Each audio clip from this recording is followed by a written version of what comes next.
¿Qué es la iglesia? Cuando nosotros escuchamos la iglesia, ¿qué pensamos acerca de esto?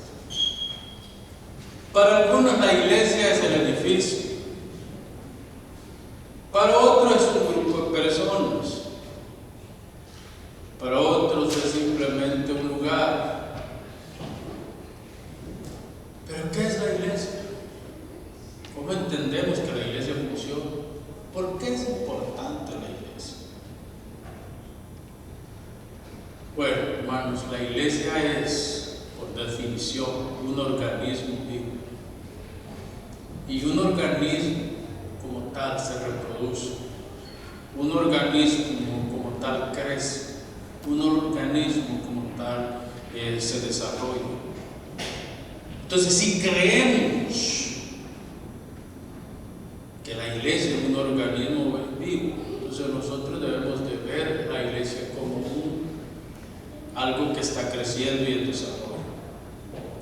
La iglesia comenzó en Jerusalén después de resucitar al Señor con apenas 120 personas. La iglesia nueva. Y esa se fue desarrollando, y en el primer sermón de Pedro 3,000 personas se agregaron a la iglesia. En el segundo sermón de Pedro 2,000 personas, y en poco tiempo la iglesia tenía un número aproximado de 5,000, si no más. Se necesita organización para poder cuidar de una iglesia tan grande, ya de 5,000 personas. Hermanos, hace un tiempo alguien me comentó, hizo algo y se lo voy a relatar como me lo comentó. Dice que en cierta ocasión un pastor se acercó, un hermano, una persona se acercó al pastor y le dijo: pastor, me voy a ir de la iglesia. El pastor le respondió con voz calma, suave, respondió: ¿por qué se va a ir de la iglesia, mi querido hermano? El hermano le dijo: porque no estoy de acuerdo con el nuevo liderazgo que se eligió. El pastor hizo una pausa, pensó, analizó la palabra que le estaba diciendo el hermano y le preguntó: hermano, ¿votó usted en las elecciones del nuevo liderazgo? ¿Ejerció su derecho al voto para elegir al nuevo liderazgo? A lo que el hermano respondió: sí, pero no eligieron a las personas por las que yo voté. Además, agregó el hermano, esta iglesia sin mí se va a romper. Esta iglesia sin mí no va para ningún lado. El pastor, muy sabio, no dijo nada, solamente se quedó analizando las últimas palabras del hermano y le dijo estas palabras: hermano, ore para que eso no suceda. Ore por esta iglesia, porque yo le puedo asegurar una cosa, de que la iglesia de Jesucristo nunca se va a romper, que la iglesia es una y permanece firme hasta el día de Jesucristo. Yo creo que las palabras del pastor fueron sabias y muy bien articuladas para desarmar un argumento sin base, más bien un argumento basado en el egoísmo humano, que refleja lo cobarde que somos nosotros al pensar que por nosotros la iglesia existe. La iglesia no existe por nosotros, la iglesia existe por Cristo. Él es el Señor de la iglesia. Esta es la idea en la que yo quiero que pensemos hoy. Hermano, hay una realidad que nosotros debemos de analizar. La iglesia es el cuerpo de Cristo y como tal, el cuerpo de Cristo se nutre por cada miembro y se desarrolla por cada miembro. No hay miembros mayores ni menores. todos somos importantes, todos somos determinantes, pero no todos somos indispensables en el cuerpo de Cristo. Eso tenemos que llevarlo en nuestra mente. Quiero que pensemos en dos cosas esta tarde: la organización de la iglesia, cómo se organiza la iglesia, y las señales indivisibles de la iglesia, las señales concretas de la iglesia. ¿Cuáles son esas señales? Pero primero vamos a ver la organización, cómo se organiza la iglesia. Recuerden una cosa, que primero tenemos que comenzar con la idea de que la iglesia se caracteriza por tener fe. ¿Fe en quién o en qué? Nuestra fe está puesta en el Señor de la iglesia. Nuestra fe está puesta en la misma organización. Nuestra fe está puesta en aquellas cosas que nosotros sacamos de las Escrituras, porque en las Escrituras encontramos el camino que debemos de seguir. La palabra de Dios es verdad, una verdad absoluta, una verdad completa, una verdad necesaria, una verdad que nos lleva a conocer al Señor de la iglesia. Somos llamados cada uno, desde el más chico hasta el más grande que componemos esta iglesia, somos llamados a escudriñar las Escrituras. Si yo tengo una pregunta que está dando vueltas en mi mente y no le encuentro respuesta, tengo que ir a las Escrituras para encontrarle respuesta. La Biblia se debe tomar en serio, la palabra de Dios se debe tomar en serio y estudiarse utilizando aquellos métodos de estudio que nos ayudan a interpretar el contenido de las Escrituras. Recuerden decir una cosa: la Biblia es un libro de interpretación,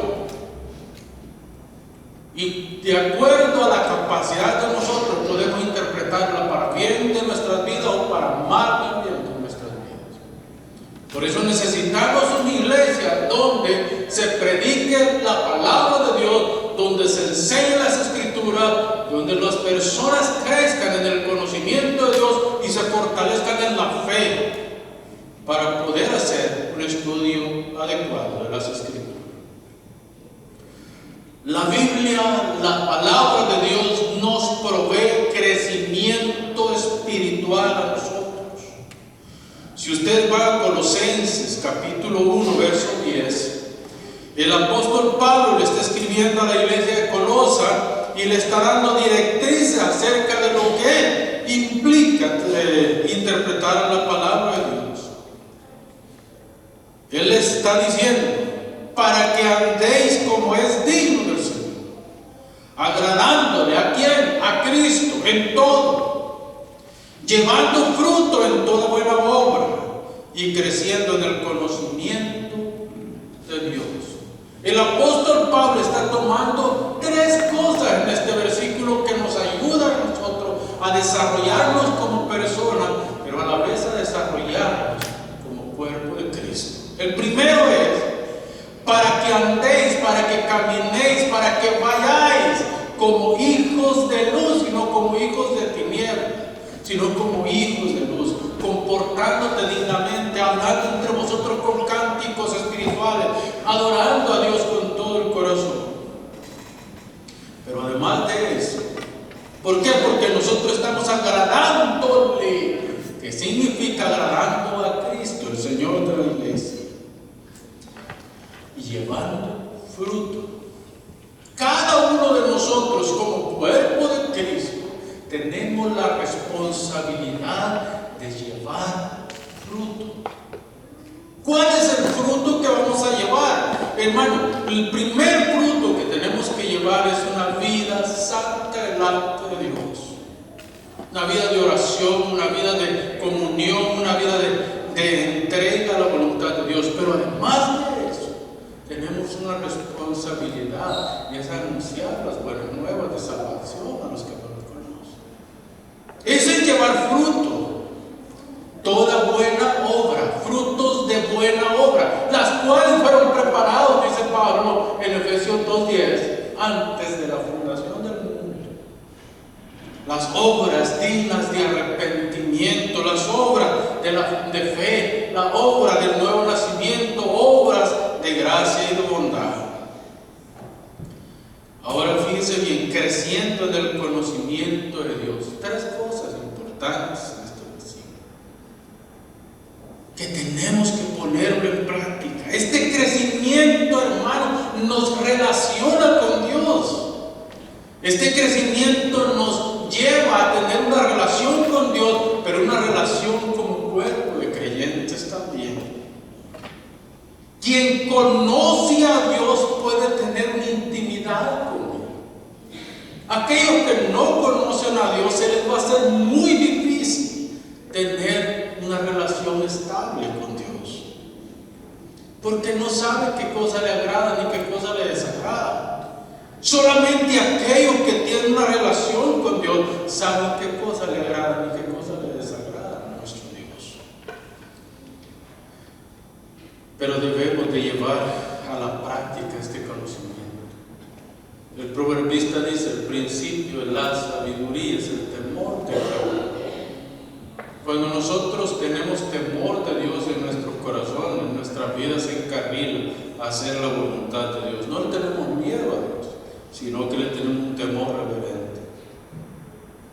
Así que la persona que vive para Dios, que tiene una relación con Dios, vive en concordancia con lo que ve en las Escrituras.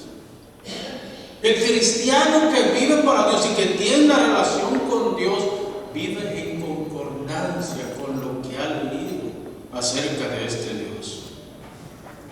Hermanos, los miembros reciben nutrición de la cabeza. Los miembros desde la cabeza reciben vida, y la cabeza del cuerpo es Cristo. No tenemos otra cabeza. Si usted cree que yo soy la cabeza de la iglesia, está equivocado. La cabeza de la iglesia es Cristo. Yo soy un miembro como cualquier otro en el cuerpo de Cristo. La iglesia está organizada para hacer un oasis. ¿Saben lo que hace un oasis? Un oasis provee agua. Un oasis le da vida a las personas.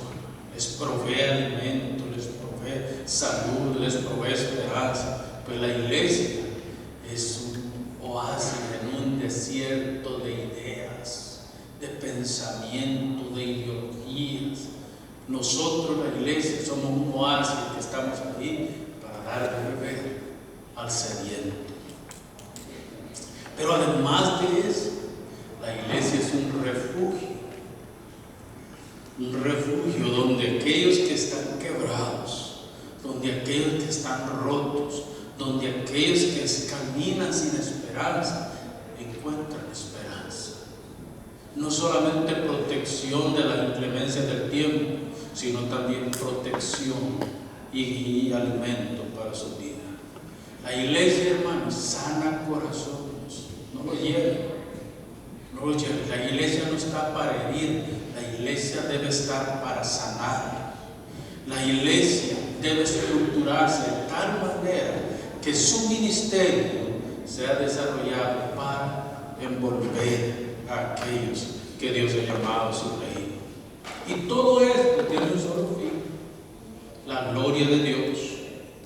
Así que, hermanos, la iglesia como organismo también es una organización y necesita personas que puedan administrar de acuerdo a los dones que Dios les ha dado. Ahora, ¿cuál es el gobierno que la iglesia ejerce?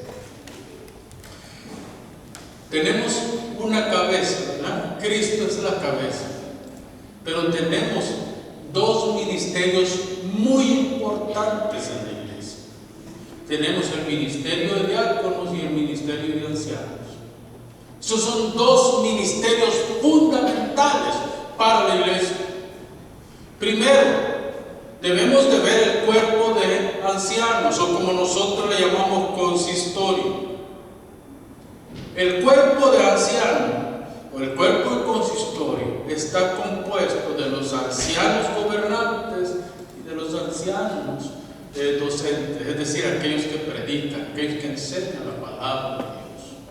Y cuando hablamos de los ancianos, ellos están para velar, para cuidar la doctrina de la iglesia, no para enseñorearse de la iglesia. Los ancianos están para cuidar que la doctrina de la iglesia sea sana, se esté desarrollando bien, esté caminando de acuerdo. Fíjense bien, la estructura que hoy tenemos en la iglesia es muy complicada. La mayoría de iglesias no tienen cuerpo de ancianos. El pastor lo que hace es que la copastora es la esposa del pastor. Y luego los ancianos o los líderes, porque ya no se le llaman ancianos, sino que le llaman líderes, son el hijo, el yerno, y esa no es la estructura que Dios le ha dado a la iglesia. Son ancianos, la iglesia los elige y el consistorio, el cuerpo de ancianos, los confirma como tales en el ministerio. Porque quien escoge de hombres fieles, de hombres piadosos, de hombres llenos del Espíritu Santo, son los ancianos. Ellos son los que escogen a esto. Así que, hermanos, los diáconos y los ancianos están puestos por Dios para ministrar y cuidar de la iglesia. Hermanos, veamos el pasaje. En aquellos días, así comienza Lucas esta parte, este capítulo. En aquellos días, como creciera el número de los discípulos, hubo murmuración de los griegos contra los hebreos, de que las viudas de aquellos eran desatendidas en la contribución ya. Lucas era griego de nacimiento, desde ahí comenzó. Lucas está tomando de primera mano lo que está sucediendo. Hay quien dice que es posible que los hebreos se habían enfocado demasiado en las viudas y en los huérfanos hebreos y se habían olvidado de los griegos. Es posible que eso es lo que está sucediendo. Y Lucas lo tiene de primera mano porque él es griego.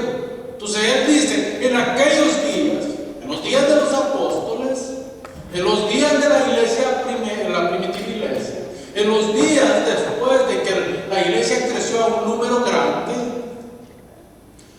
los hebreos empezaron a desatender la mesa de las viudas. No había el cuidado que tenía que darse a las viudas. Entonces los 12 convocaron a la multitud de los discípulos y dijeron, fíjense, aquí hay una palabra muy importante.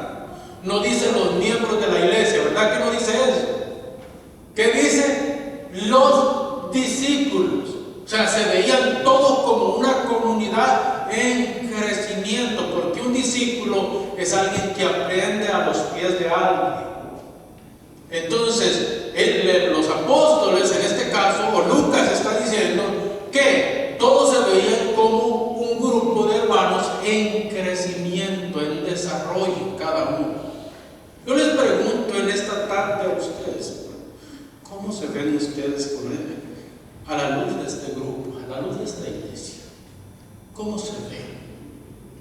Porque yo sí sé cómo me veo a la luz de ustedes, pero me gustaría que usted analice cómo se ve usted como parte de esta iglesia.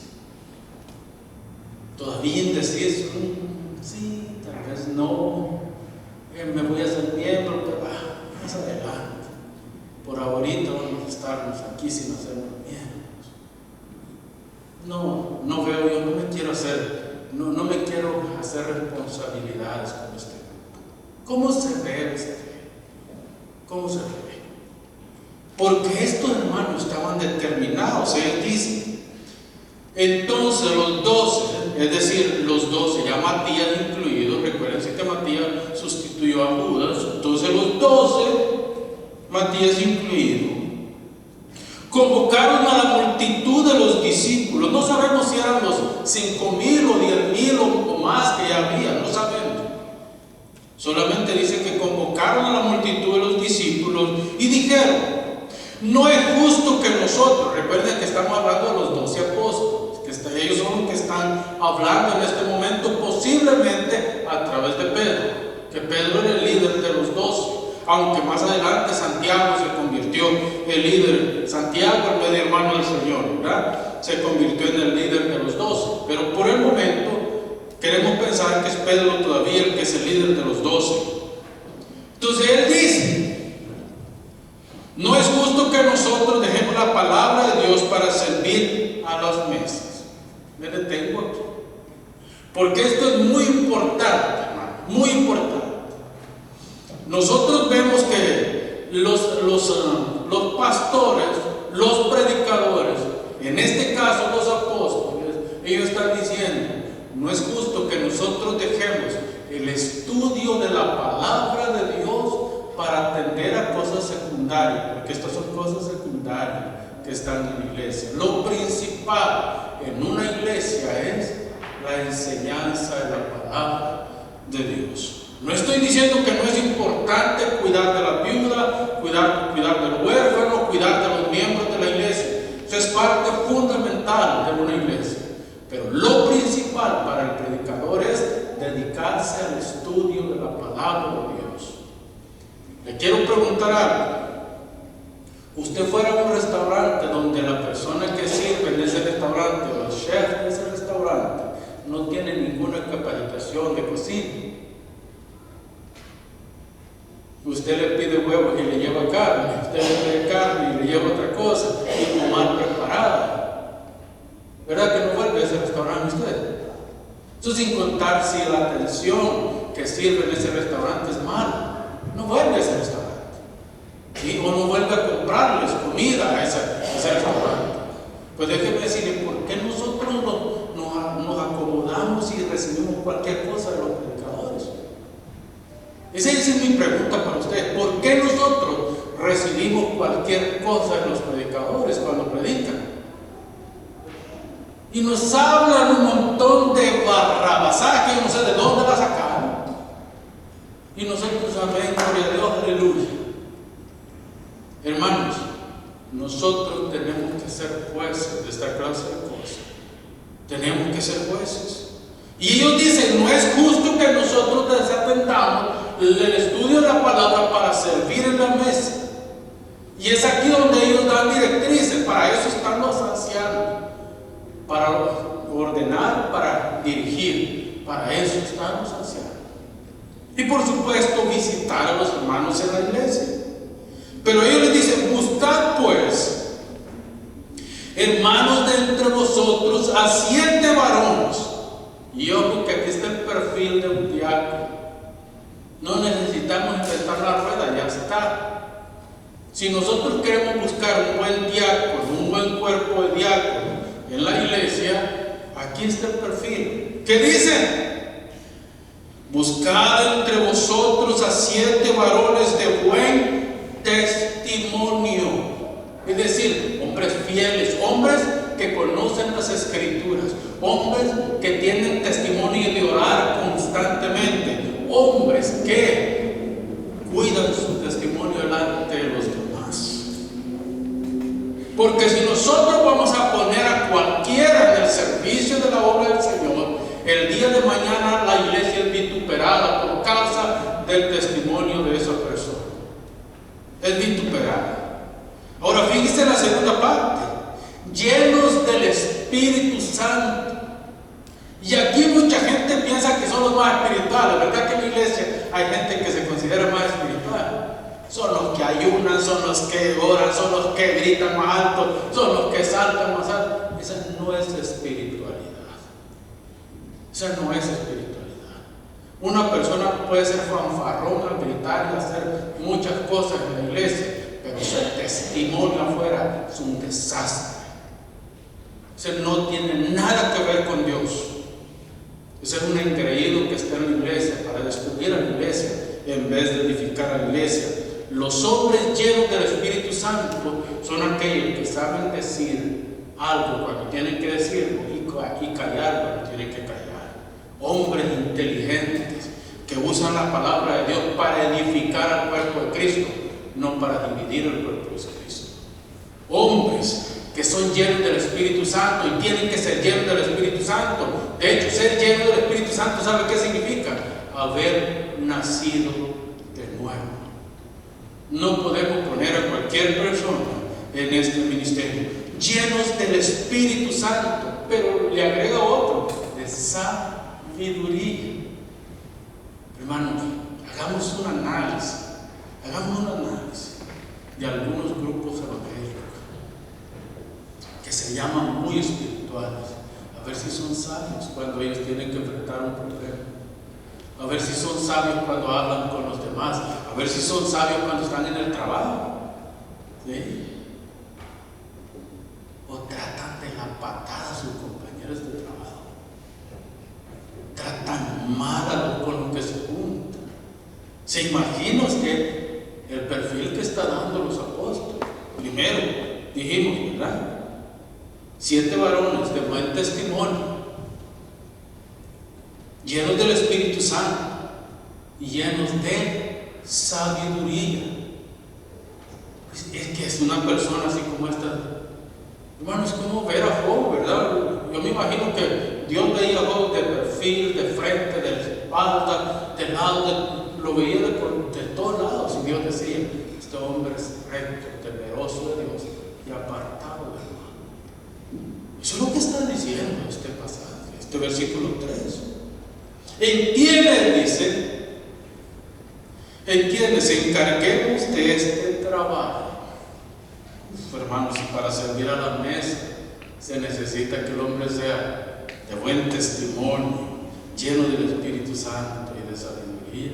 Si para darle de comer a las viudas se necesita esto, ¿se imagina usted todo lo que viene después? Y nosotros, dicen los apóstoles, persistiremos en la oración, en el ministerio de la palabra. Así nosotros nos dedicamos a lo que hemos sido llamados. Nosotros hemos sido llamados para preparar estudio bíblico, hemos sido llamados para preparar sermones, hemos sido llamados para cuidar, alimentar al rebaño con buen alimento. Nosotros persistiremos en esto. Y miren, esta iglesia era unida, y dice el verso 5: agradó la propuesta a toda la multitud y eligieron a Esteban, varón lleno de fe y del Espíritu Santo. Más adelante vamos a ver a Esteban dando testimonio. Era lleno Esteban del Espíritu Santo. Era un hombre de carácter intachable, hermanos. A tal grado que Esteban no se enfoca en el problema que está viviendo él. Él ve a la gente enfurecida y con piedras en la mano que están listos para lanzarle piedras a Esteban. Pero sus ojos están puestos ¿en quién? En Cristo. Veo los cielos abiertos y al Hijo de Dios de pie al lado del Padre, como diciendo: bienvenido, buen siervo y fiel. En lo poco me fuiste fiel, sobre mucho te pondré. Entra en el gozo de tu Señor. Mientras aquellos que le rodeaban, incluido Saulo de Tarso, estaban listos para apedrearlo, listos para matarlo, listos para quitarle la vida, sus ojos están puestos en Cristo. Sus ojos no están puestos en las circunstancias, sus ojos no están puestos en lo que está viviendo, sus ojos están puestos en Jesús. Te digo en esta tarde, hermano, no importa lo que estés viviendo, no importa lo que estés pasando, no importa lo que tu mente te diga, lo que tu mente te bombardea, piensa en esto.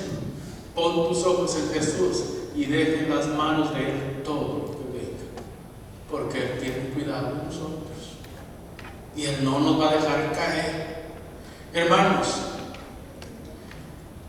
los ojos de Esteban. Luego vemos a Felipe. Felipe no solamente él, sino tenía 4 hijas.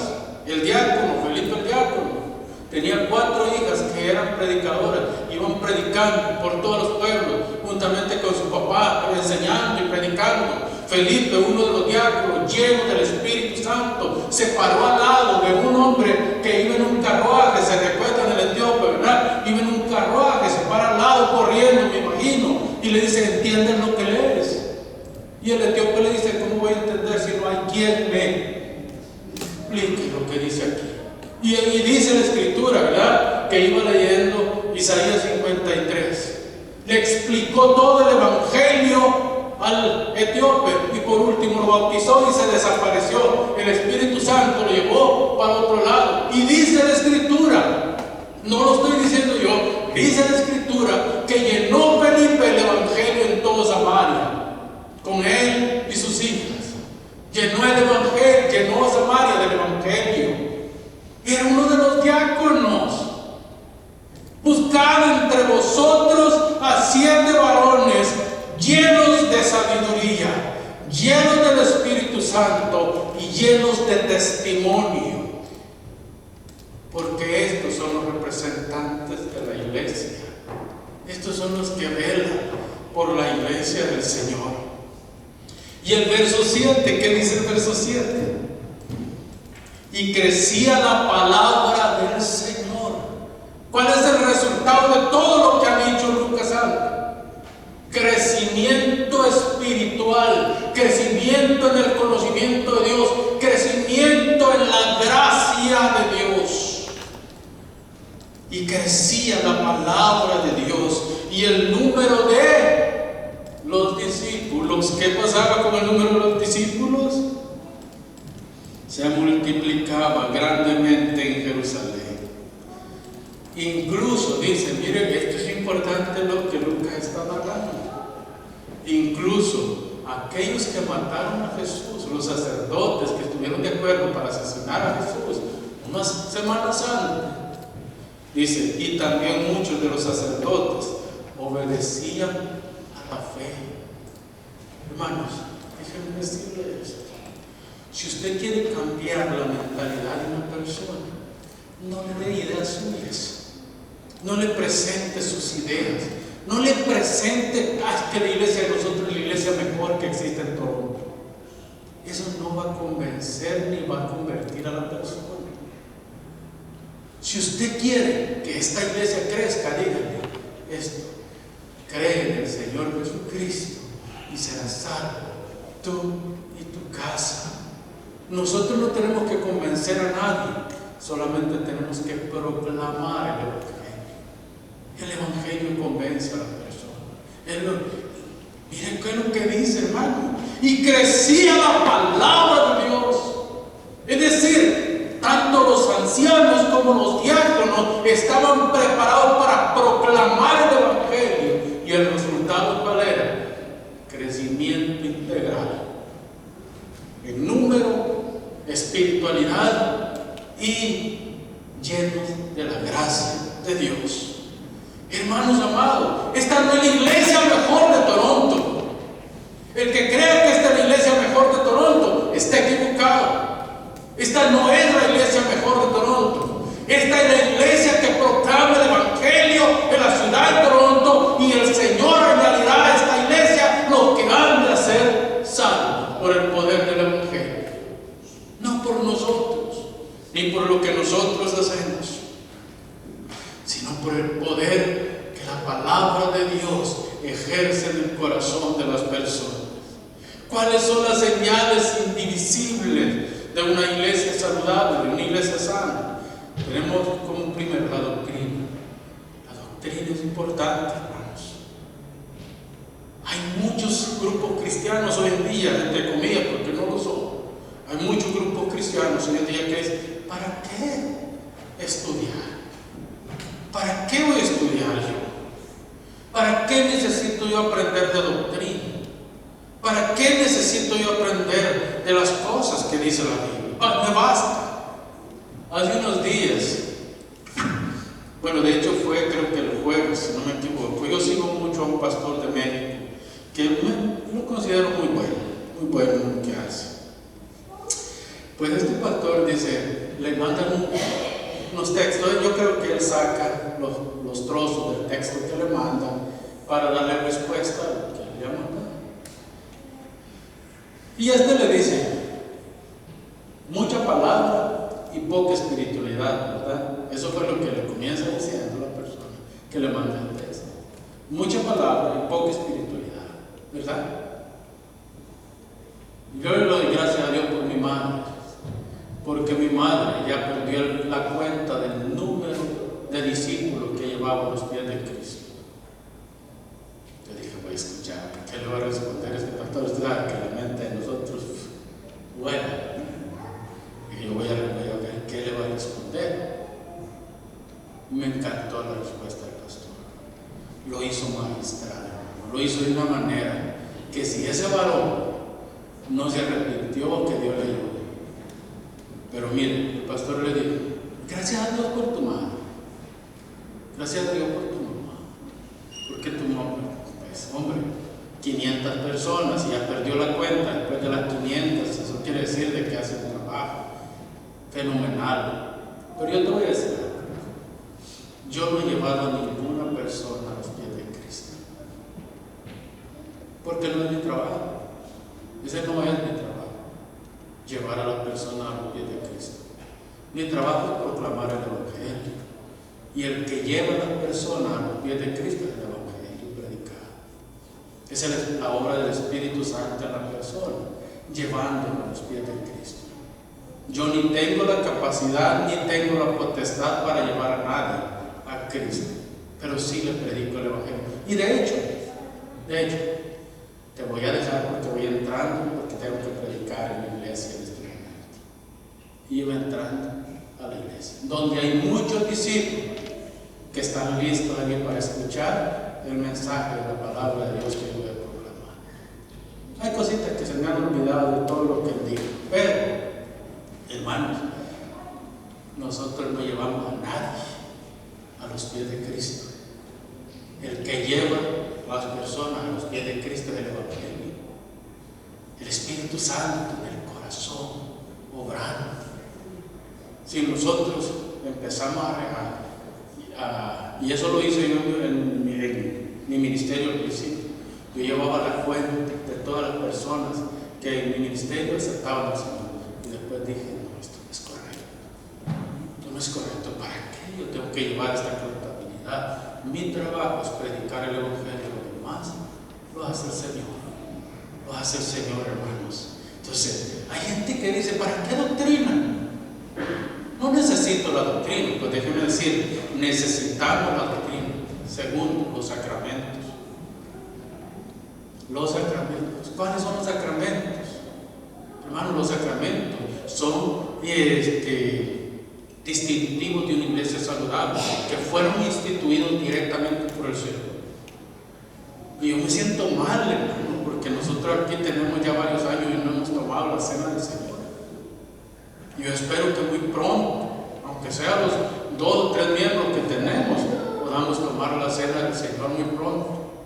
Ese es uno de los sacramentos que tenemos que tomar. En la cena del Señor hay una unión pactual con Cristo. No es un símbolo simplemente.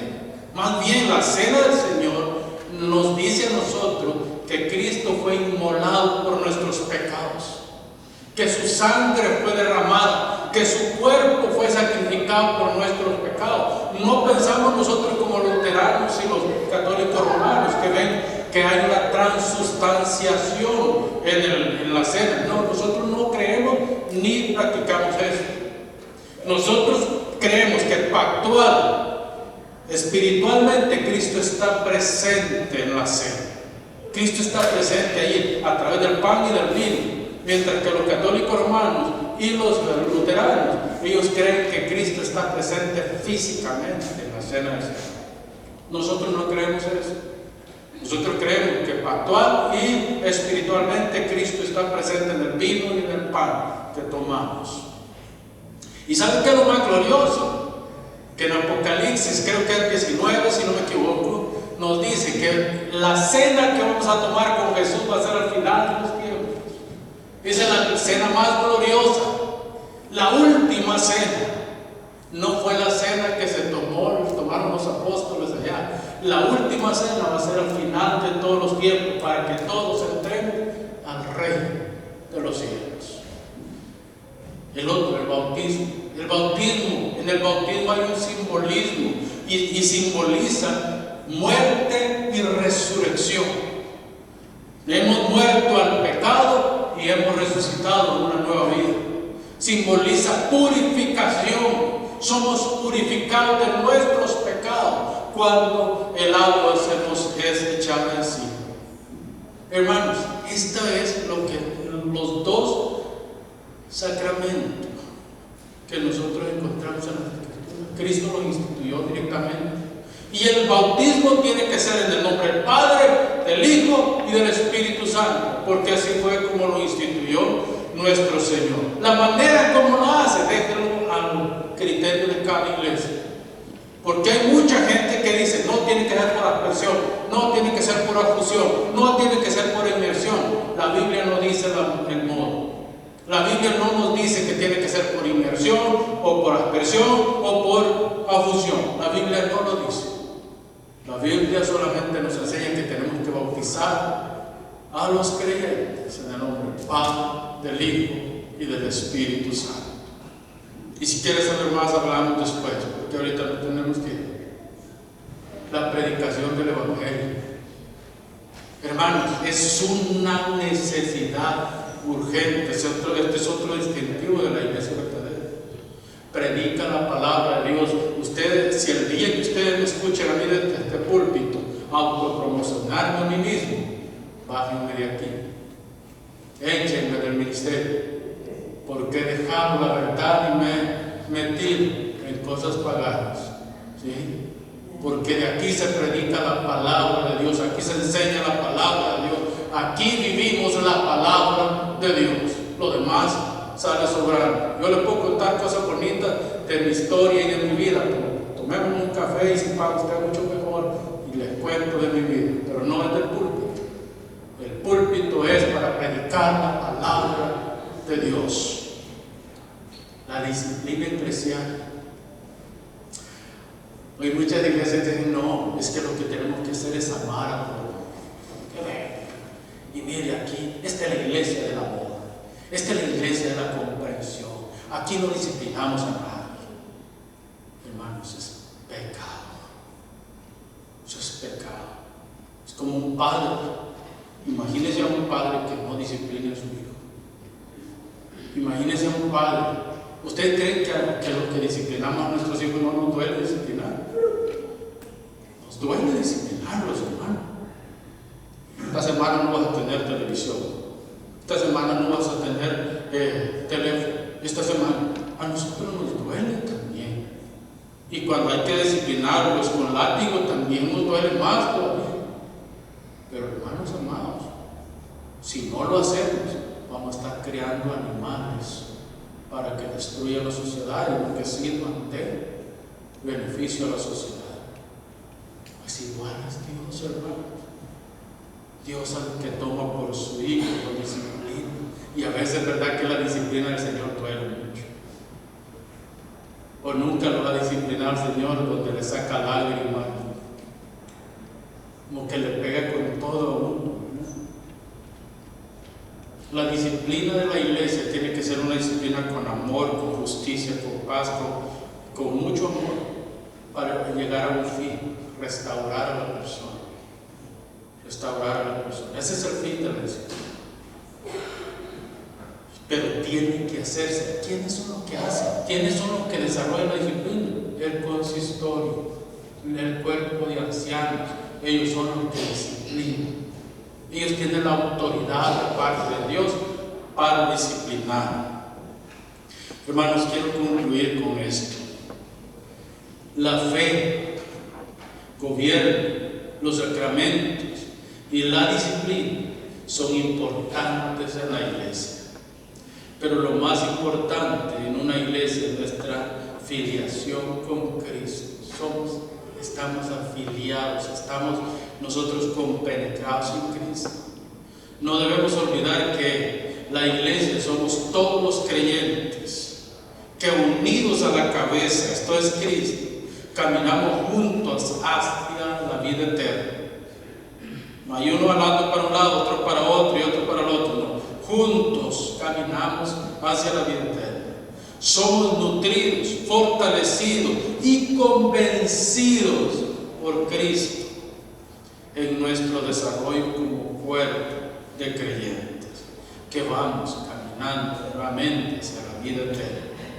Así que crezcamos juntos en esta verdad y fortalezcámonos en Cristo Jesús por la obra del Espíritu Santo, porque el que comenzó en nosotros la buena obra la perfeccionará en el día de Jesucristo.